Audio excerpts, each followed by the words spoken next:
Good morning, good afternoon, good evening, wherever you are in the world, in these very trying times. It's due to so fluffy here, Uncle Jew, Brother Jew, or just plain old what? Plain old Jew for short.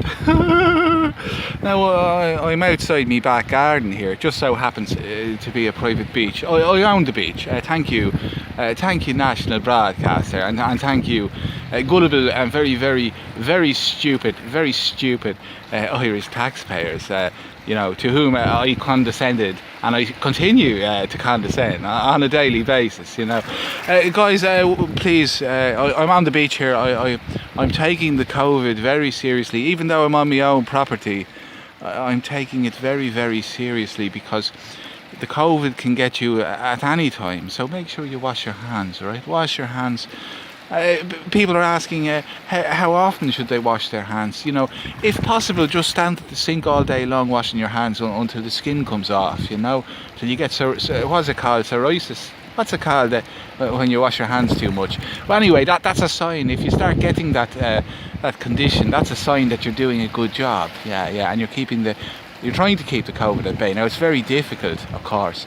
It is very difficult to keep the COVID at bay. The COVID, it can be very sneaky, very sneaky. There was a woman. Oh, by the way, make sure you close your windows, will you? Please close your windows, because the COVID can get in. There was a woman. She's from Clontarf, and she left her window a little bit open, and at about 3 o'clock in the morning, right? 3 o'clock in the morning, the COVID got in and jumped on top of her. She was lying in the bed.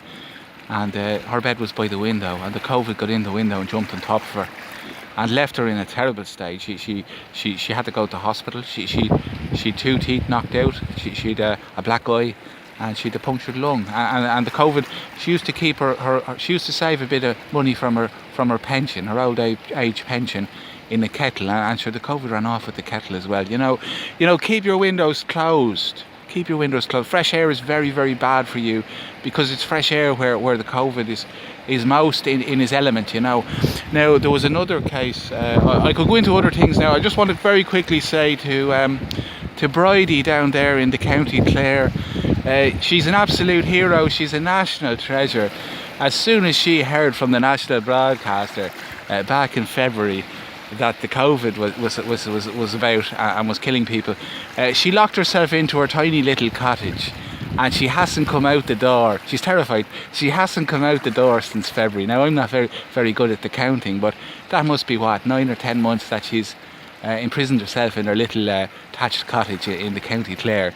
And she deserves our plaudits and our respect, because she's terrified. She's terrified. She's absolutely terrified to go out the door. And I'd like to think that we at the national broadcaster had something to do with that. So a fair play to you, Bridie, if you're listening. Well, you will be listening, because you're locked into your home, and sure, you don't have the internet, so you have to follow the national broadcaster. So anyway, by the way, windmills, these massive windmills, it's very good for green energy, right? It's very good. So if the council, right, or some private Chinese company wants to put a big windmill, in your back garden, it's your civic duty. It's your civic duty to accept it. And you might have to put up with a bit of noise. You might have splitting headaches and all that. The bird population might suddenly nosedive in your locality. But that's all just, if you want to make a few omelets, you have to crack a few eggs. Yeah. So anyway, I wanted to say, before I go, the COVID's very dangerous now. The woman in Clontarf, she got out of the hospital yesterday, and we'll be in touch with her to find out, how she's coping. Obviously, you don't get over that. Leaving your window a little bit open, and an invisible man, the COVID, gets in on top of you, and beats you up and robs your kettle of your pension money, your savings, your scrimpings, and your savings. It's shocking, absolutely shocking. So please close your windows, put tape around your windows, don't let any fresh air in to your house. It's very important. Now, I'm here on me on my private beach here in my back garden. And just as I say, I don't leave things to chance. You know, Jude is so fluffy. He doesn't leave things to chance. You know, so what you know, I'm using an app. It's called an unmuzzler, and it makes my voice clearer. But in reality, I'm wearing the standard face mask, right? Now over my standard face mask, I'm wearing a Darth Vader mask, right?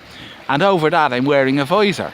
Now, you know, I've decimated 90% of my oxygen supply, but I don't think that's going to have any sort of effect on me, because the main thing is that you keep the COVID at bay. You know, that's the main thing. Now, there's something else.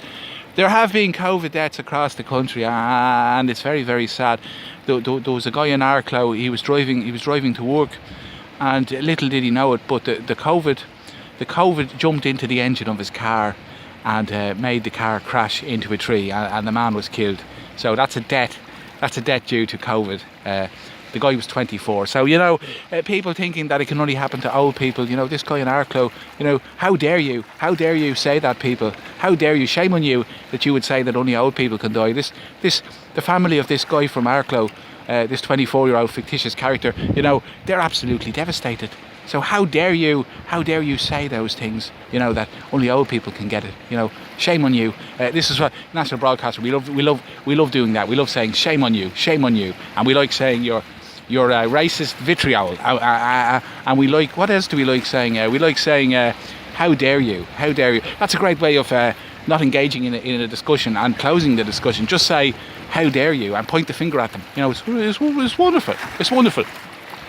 So what I want to say, if you see anyone out and about across the country and they're not wearing a face mask, make sure you phone the guards, right, for starters, right? That would be a great start.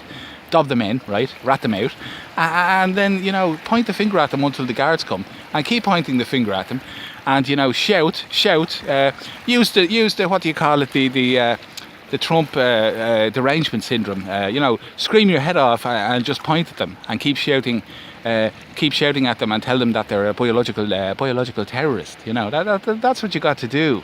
That's what you got to do. Shame these people, and make sure they pay. Make sure they pay by getting the cops on them and getting them, you know, to pay a massive fine that they can't really afford, because everyone's out of work now, you know, because of the stupid government.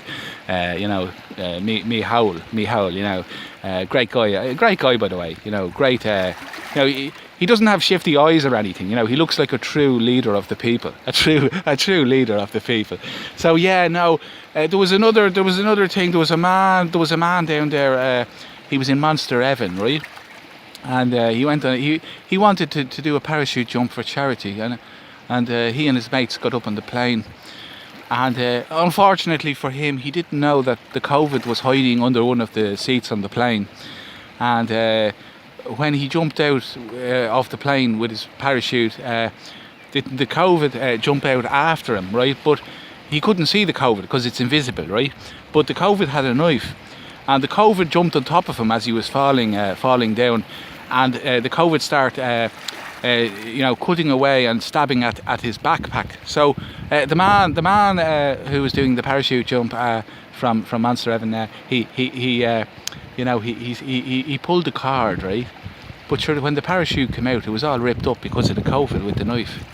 And the man, you know, unfortunately, it was very sad. You know, there was a massive bog hole, right? There was a massive bog hole, and it's really weird. You know, if he'd fallen into the bog hole, he probably would have survived. He might not even have broken any bones, because it was a very soft, soggy bog hole. But unfortunately for him, a gust of wind blew him across, and he landed flat on his back on a galvanised roof of a shed. And sure, he was killed outright. And that was, you know, you have to chalk that down to the COVID. You can't turn your back at all on the COVID. So anyway, I better go. This has just been an impromptu video from me back garden. And by the way, you know, people are asking why I don't get a windmill built here. You know, what are you talking about? You can't put windmills up on private beaches. You know, private beaches. You know, the public beaches is another thing. You know, no problem with that. But you know, private beaches are for you know, they're for private people who like their privacy. So you know, you can't put up a big monstrous windmill on your private beach. All right. I leave it there. Look after yourselves. Keep washing your hands.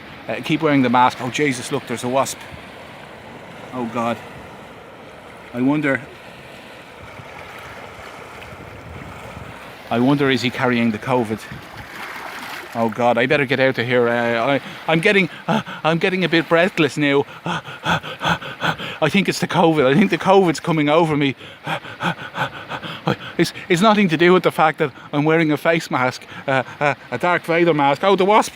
Oh God, I'm wearing a Darth Vader mask, and I'm wearing a visor. It wouldn't have anything to do with the fact that I've cut off 90% of me oxygen supply. Oh God! I can't breathe.